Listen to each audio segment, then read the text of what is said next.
नमस्कार, आमी तांत्रिक ज्योतिष मा जया बोलছি।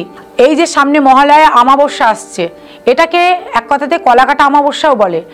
আপনারা যদি মনে করেন আপনার জীবনে সমস্যা আছে, ছোট্টখাট্টো সমস্যা বা যে কোনো সমস্যাতে আপনি দীর্ঘদিন ভুগছেন বা দীর্ঘদিনের সমস্যায় ধরুন, তো আপনারা এই কাজটি, এই ক্রিয়াটি সেই মনস্কামনা নিয়েই করুন, দেখুন আপনারা সুফল পাবেন।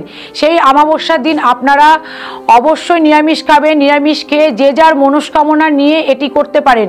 আপনি বাজার থেকে নিখুঁত 16টি কলা কিনে আনবেন, একই সঙ্গে লাগানো, যাকে বলা হয় 16 কলা। সেই 16 কলা নিয়ে আসবেন এবং 16টি লবঙ্গ নেবেন ফুল সমেত।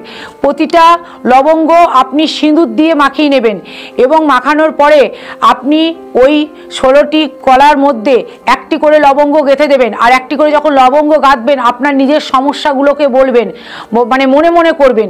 বলার পরে আপনি মাথায় করে 16 কলাটি আপনি নিয়ে গিয়ে যে কোনো কালী মন্দিরে, আপনি অবশ্যই বারবার বলছি মাথায় করেই নিয়ে যেতে হবে, মাথায় করে নিয়ে গিয়ে যে কোনো কালী মন্দিরে আপনি নামিয়ে দিয়ে আসবেন এবং নামিয়ে দিয়ে আসার পর আর পিছন ঘুরে তাকাবেন না।